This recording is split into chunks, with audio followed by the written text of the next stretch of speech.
오늘은 하이델베르크 요리문답 제 21번째 주일입니다.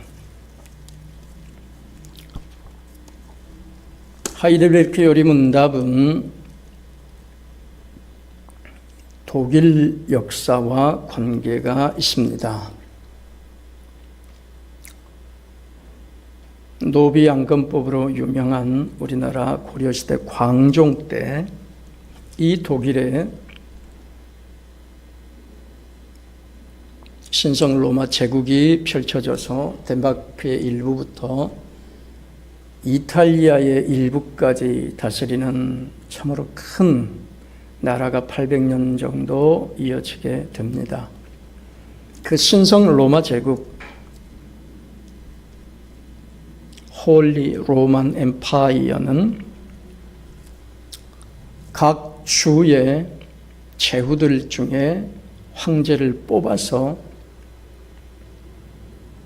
그 사람들이 황제로 다스리고, 그리고 대체로 교황과 함께하는 통치 체제를 갖습니다. 그래서 유명한 마르틴 루터가 있던 그 당시에 40살쯤 되는 레오 10세가 교황으로 있었고, 신성 로마 제국의 황제는 20살쯤 되는 까를 5세였습니다.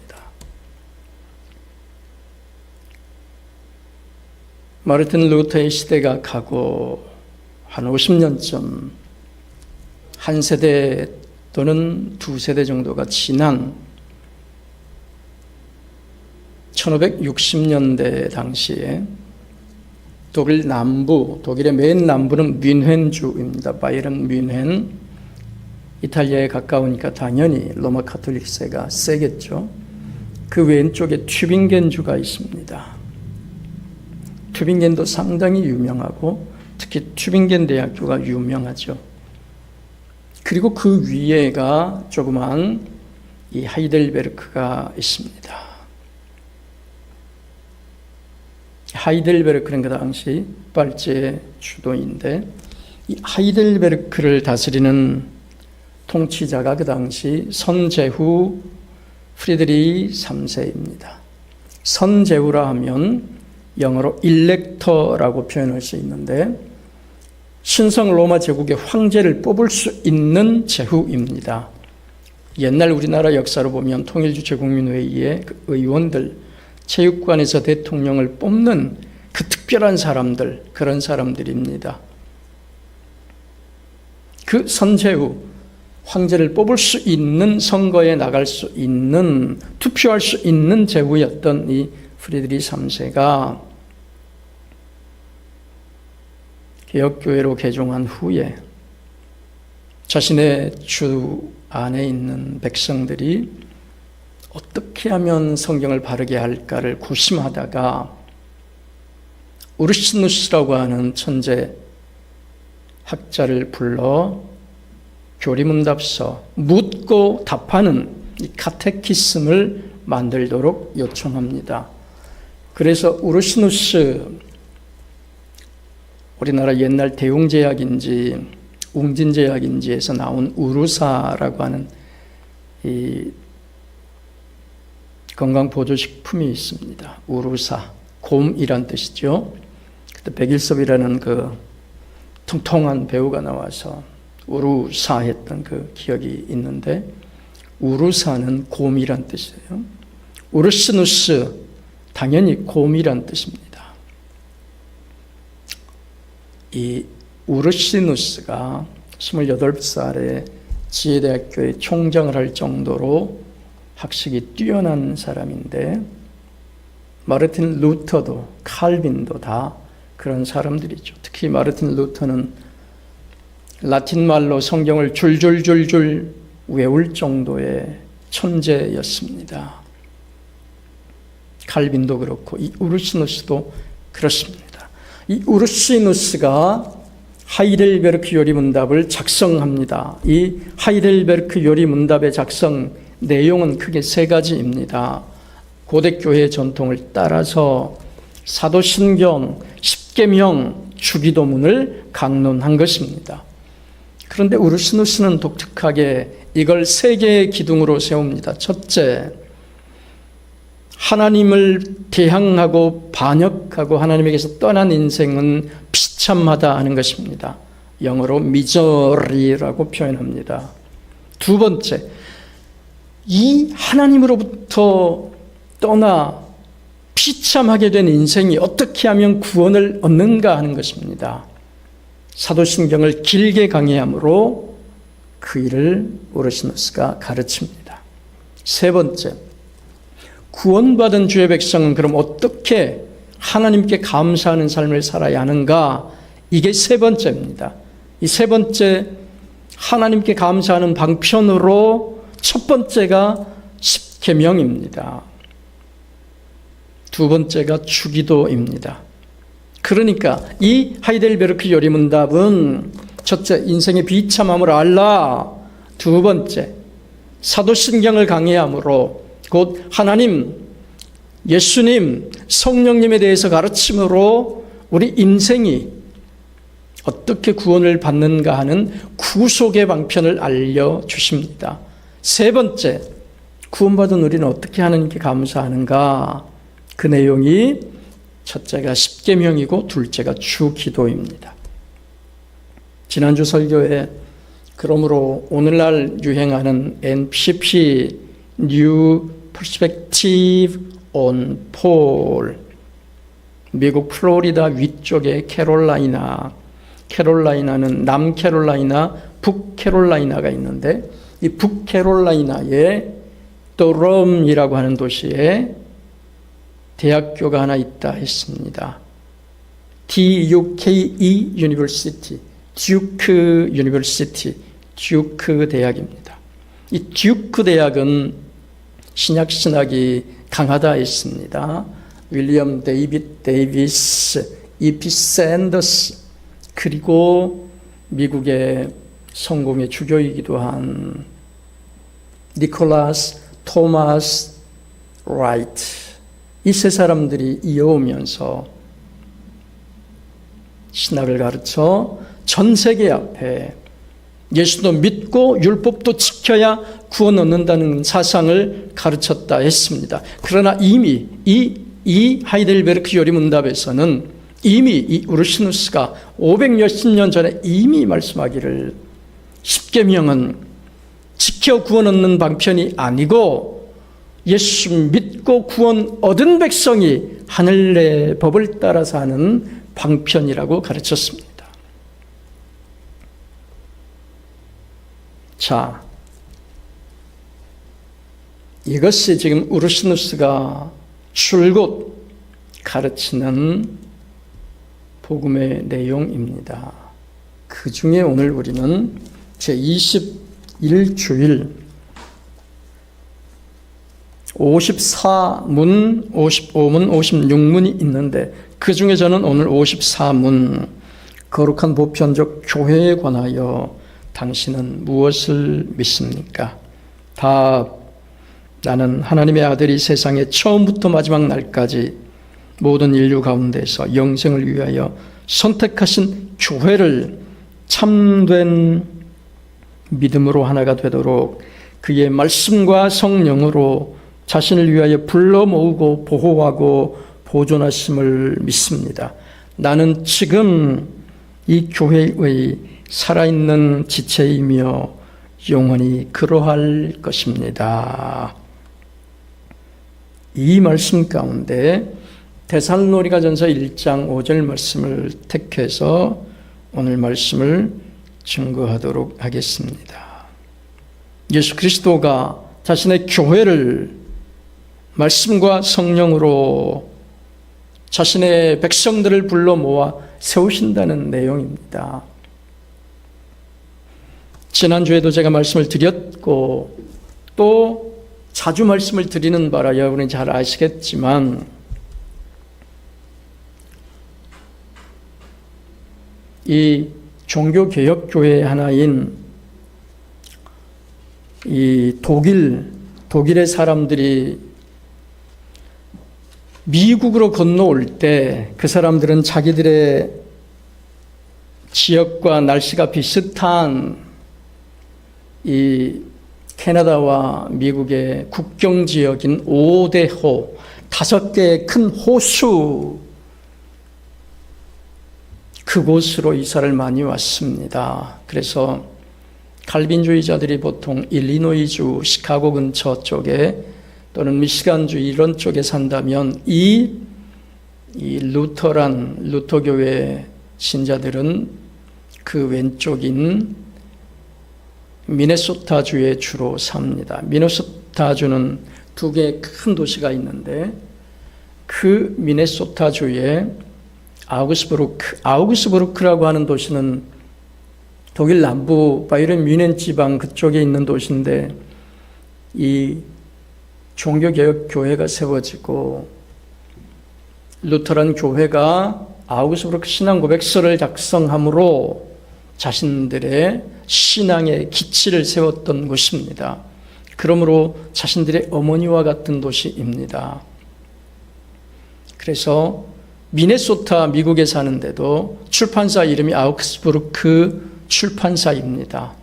그곳에서 나온 책이 지난번에 말씀을 드렸지만 The Holy Spirit, Shy Member of the Trinity입니다. 삼위일체 하나님의 수줍어하는 멤버이신 성령입니다. 성령은 본래 예수 그리스도가 나무에 달려 죽고 그리고 언약대로 무덤 속에 들어가 계심으로 그 죽음이 분명하고 확실했다고 가르칩니다. 제가 종종 제 설교를 다시 들어보는데 이 말씀 가운데 제가 잘못 인용한 게 종종 나타납니다. 이사야 53장 9절에 보면 그는 강포를 행하지 아니하였고 그의 입에 거짓이 없었으나 그의 무덤이 악인들과 함께 있었으며 그가 죽은 후에 부자와 함께 있었도다. 이 이사야 53장 9절 말씀을 그대로 응하게 하시려고 아리마대, 예루살렘의 북쪽인 아리마대 지방에서 내려온 요셉 사내들인 공회의 큰 의원이었던 그 부자 요셉의 무덤에 주님은 묻혀 계셨습니다.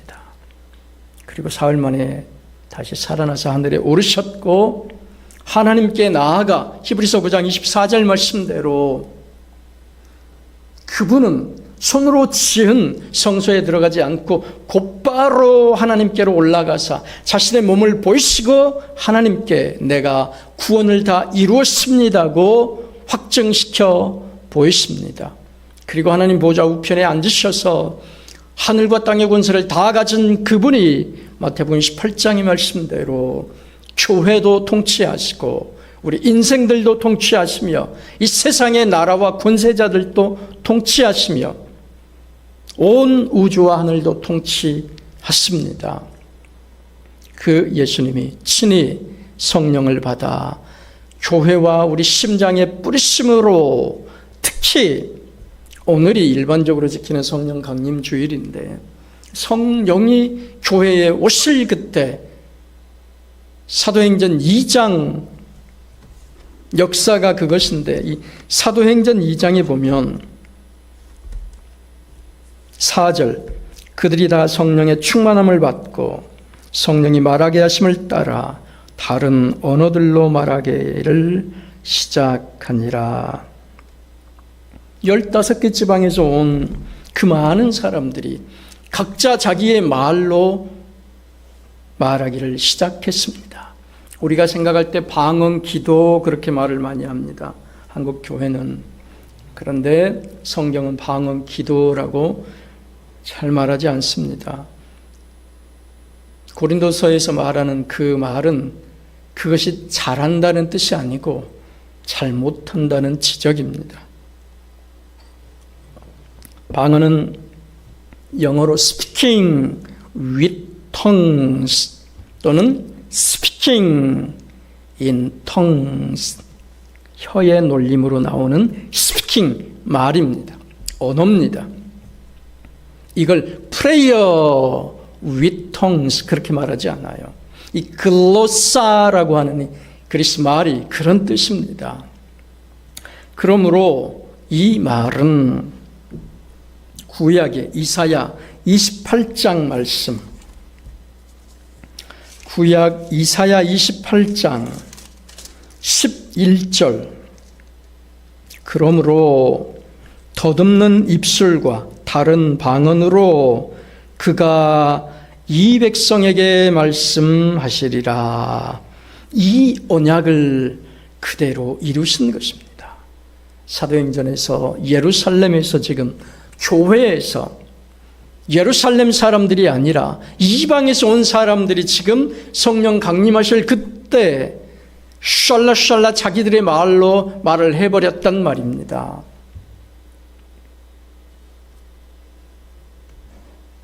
이건 이사야 28장 11절의 말씀을 그대로 이루신 것이란 말이죠. 그러므로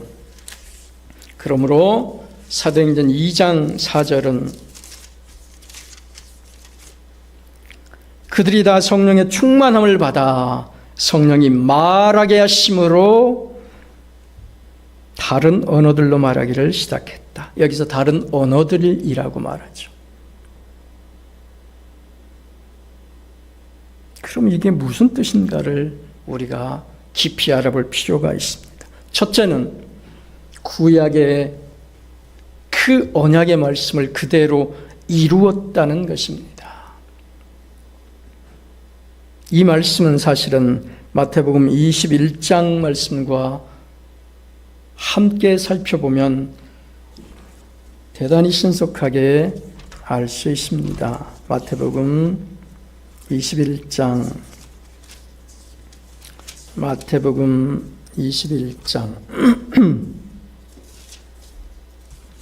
33절부터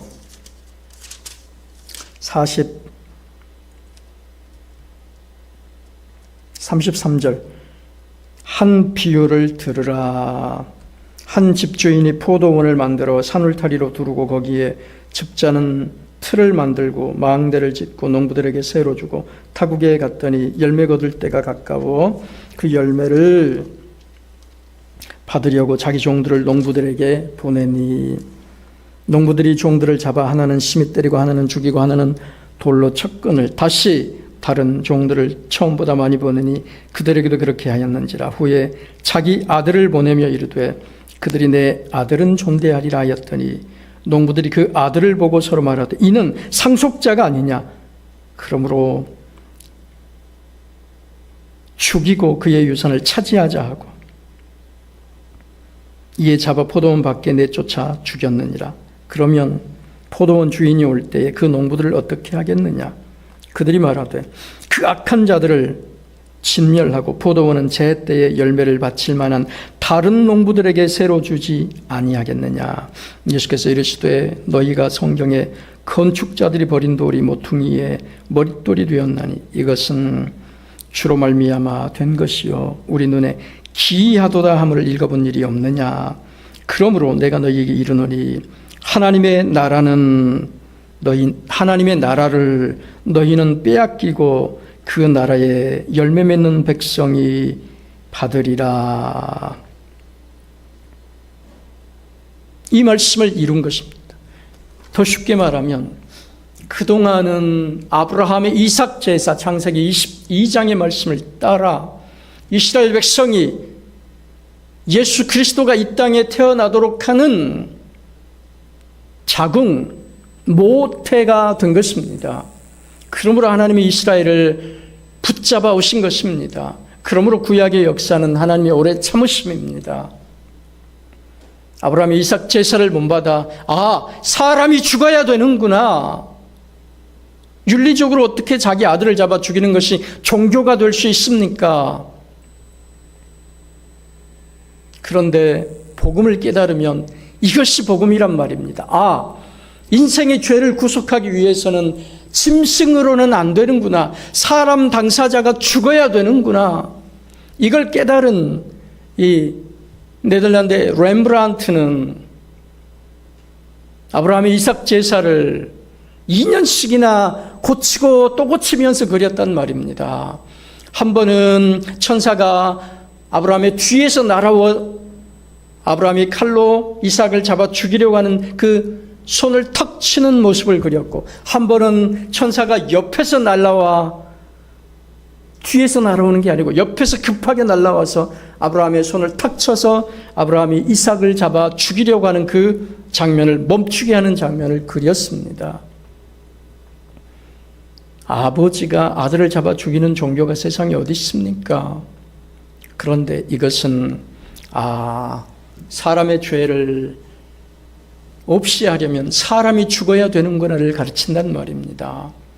그런데 하나님이 그 아브라함의 믿음을 받으시고 죽여도 살리실 것임을 아브라함이 믿음으로, 그걸 믿음으로 받으시고 저 수풀에 짐승을 잡아다가 마지막 제사를 완성합니다. 그러므로 그 짐승 제사를 이스라엘 백성은 지속적으로 본받아 반복했습니다. 창세기의 끝은 이 아브라함과 이삭과 야곱의 족속인 이 요셉이 총리 대신이 되어 이집트에서 이스라엘 백성을 불려나갔고, 막판에 110살을 살던 요셉이 죽음을 앞두고 유언합니다.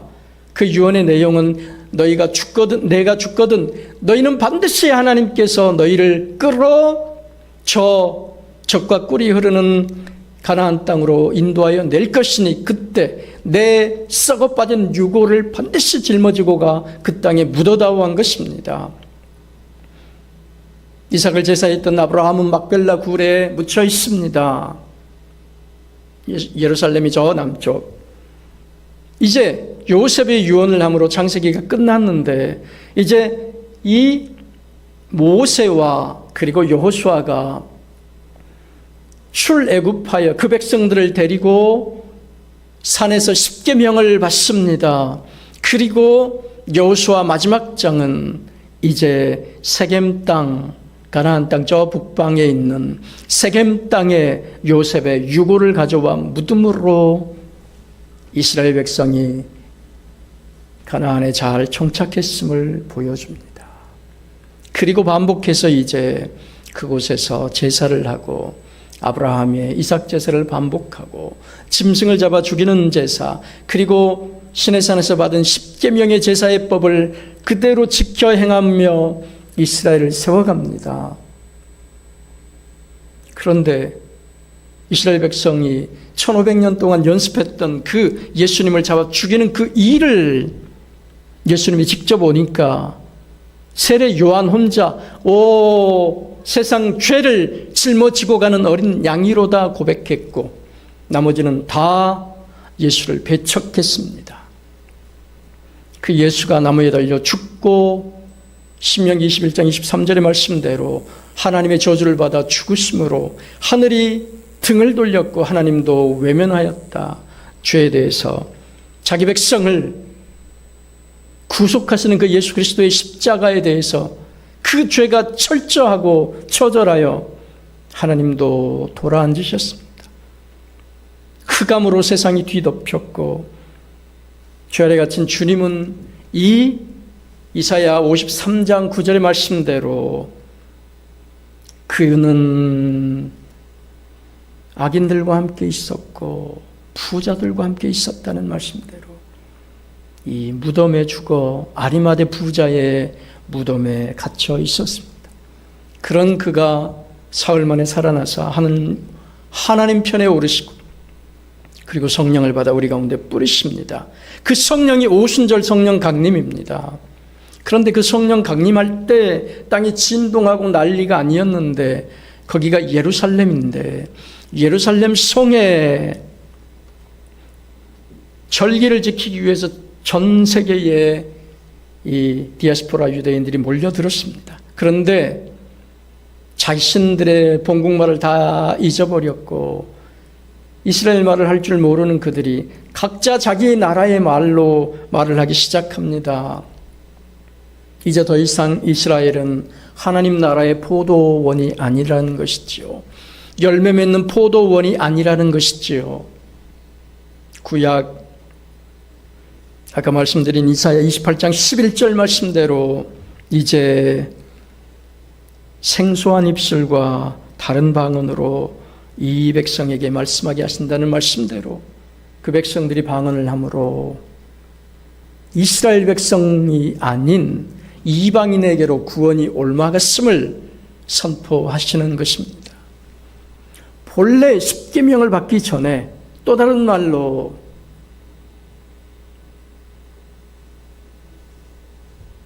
야곱의 자식들 가운데 요셉이 이집트로 들어가고 그리고 가나안 지방에 흉년이 들어서 그 아버지와 형제들이 다시 이집트로 들어가서 거기 고센 땅에서 백성들이 만들어지기 전에 다른 말로 아담이 이스라엘 백성이 아니었잖아요. 전 세계의 시조이지 아담이 이스라엘 백성의 시조가 아니잖아요. 아브라함이 이스라엘 백성의 시조가 아니잖아요. 이스라엘 백성이 만들어지기 전에 아브라함이 이삭을 제사했고 그리고 아담과 하와가 전 세계 백성의 머리였던 것처럼 이제 이스라엘 백성이 구속의 일을 다 마쳤다는 것입니다. 더 이상 이스라엘 백성을 통하여 구원을 이루는 방식을 하나님께서 이제는 던져버렸다는 것입니다. 이것이 글로사 방언입니다. Speaking with tongues. 방언, 그것이 끝입니다. 방언, 기도, 그렇게 말하지 않습니다. 글로사, 방언, speaking in tongues입니다. 방언은 이사야 28장 11절 말씀을 그대로 이루심이고 그 뜻은 아까 읽은 마태복음 21장 33절로 43절의 말씀, 곧 이제 더 이상 너희가 내 백성이 아니라는 것이죠. 누가? 이스라엘이 더 이상 하나님 나라의 포도원이 아니란 말이에요. 구원받은 백성이 이스라엘을 통해서 하나님을 믿는 게 아니란 말입니다. 이제 누구든지 예수 그리스도를 믿으면 이방인이라도 하늘 백성이 된다는 선포가 방언입니다. 그러므로 이탈리아의 백부장이었던 고넬료가 사도행전 10장에서 방언함으로 이스라엘의 교회로 들어옵니다. 세례 요한의 제자였던 에베소에 있었던 이 유대인 제자들이 사도행전 19장 6절에 보면 그들도 방언함으로 하나님의 교회에 편입되어 들어옵니다. 이게 방언입니다. 전에 방언에 대해서 이런 말씀을 얘기했더니 1시간 동안 듣던 목사님이 배가 아프다고, 더 이상 얘기하지 말라고, 배가 아프다고, 배가 아파 죽겠다고 그렇게 말씀을 하시던데 성경 말씀대로 안 믿고 자신이 지금 방언으로 샬라샬라샬라 니크레 샬라샬라샬라샬라 방언하는 것이 무슨 의미가 있는지를 모르는 것이죠. 고린도전서 14장 22절 그러므로 방언은 믿는 사람을 위하지 않고 믿지 않는 자들을 위하는 표적이니라. 표적이라는 말을 모르는 거예요. 방언은 실체가 아니에요. 여기서 믿는 사람, 이 말이 뭐예요? 믿는 사람들을 위하지 않고 믿지 않는 사람들을 위하는 표적이라는 말이 뭐예요? 이방의 그리스도인들이 불신 유대인들 앞에서 방언을 함으로 이방인들이 하나님 나라의 백성이 되었음을 선포하는 것입니다. 이스라엘 백성, 너희들 하나님의 말씀을 거역하고 하나님에게서 멀어졌고 하나님에게서 대항했던 너희들, 나는 능력이나 이런 것이 아니라 하나님의 신으로 가능하다. 다른 말로 성령이 내림으로 방언을 셜라셜라, 성령의 말하게 하심을 따라 방언을 말함이라. 그런데 재밌는 것은 각 나라 15개 이상의 방언을 말했는데 듣는 사람은 자기 나라 말로 귀에서 자기 스스로 통역을 해가지고 들어버렸단 말입니다. 바벨탑의 저주가 언어를 흩으셨던 바벨탑의 저주가 종말이 되어 그리스도가 재림하시면 완벽하게 내 나라 말로 말하는데 상대방은 자기 나라 말로 알아듣는 역사가 있게 될 것입니다.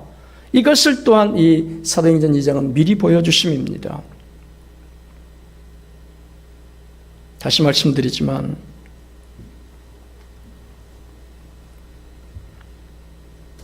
우리 복음이 너희에게 말로만 이른 것이 아니라 능력과 성령과 큰 확신으로 된 것이라. 데살로니가는 그리스의 북쪽의 지방입니다.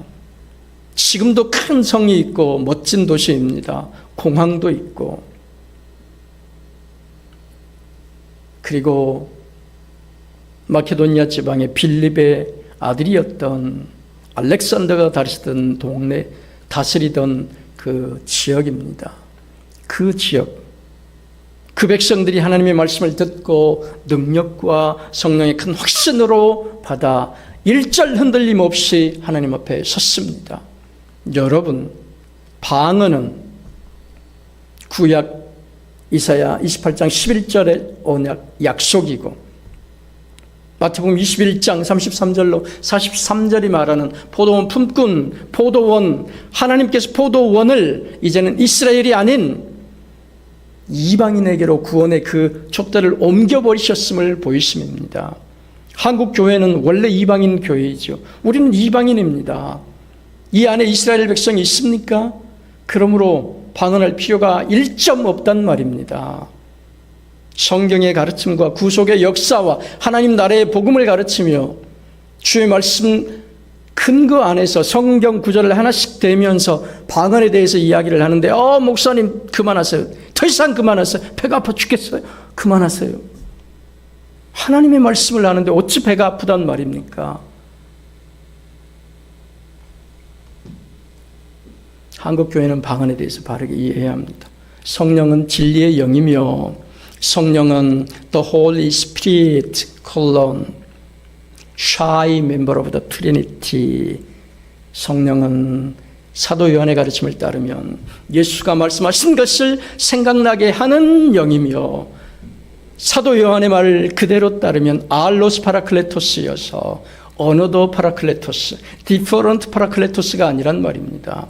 예수가 보혜사이시고 성령은 예수가 하신 말씀을 생각나게 하시는 영이며 능력과 권능을 가진 전도자의 영이며 우리를 예수 믿도록 하는 복음 전파자의 영이란 말입니다. 성령을 방언의 영으로 해석하면 안 됩니다. 성령은 예수 그리스도의 다른 보혜사이며 진리의 영이며 복음 전파자의 영이며 성삼위 하나님의 샤이한 멤버입니다. 그러므로 성령 회방죄는 이생과 내생에 용서가 없는 법입니다. 무지하면 용감하지요. 그 벌은 철저하고 처절하게 받게 될 것입니다. 한국 교회에 이 말씀과 동떨어져서 사는 수많은 형제자매들이 이 말씀을 꼭 기억해야 할 것입니다. 방언, 샬라샬라샬라, 천만의 말씀입니다. 방언은 그런 뜻이 아닙니다. Speaking in tongues, 글로사, 성령이 말하게 하심을 따라 그들이 방언을 말할 때 그 많은 사람들이 자기 나라의 말로 들었다.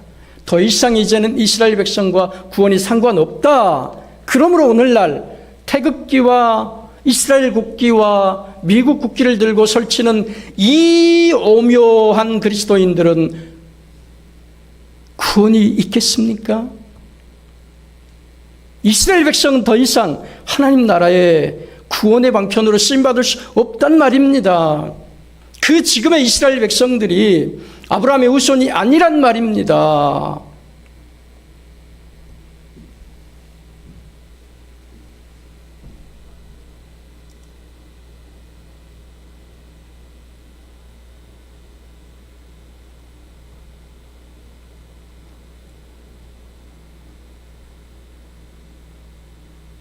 하나님의 복음은 말로 우리에게 임하는 것이 아닙니다.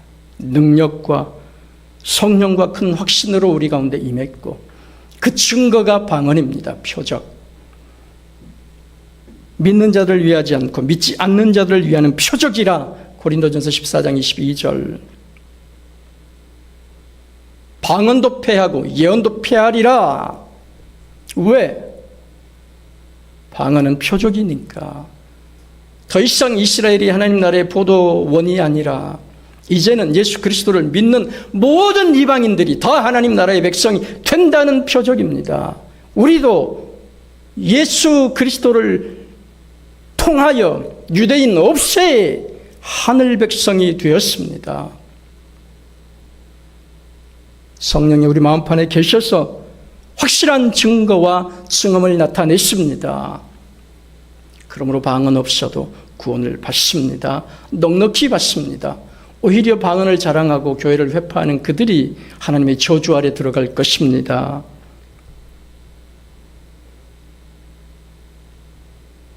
꼭 기억하시고, 방언하는 자들이 여기저기 설쳐서 내가 기도해 줄게 형제님 자매님, 그런 꼬드김을 주의 말씀으로 넉넉히 선포해서 이기는 하나님의 착한 백성들로 분명하고 확실하게 우리 교회는 서야 하겠습니다. 아멘.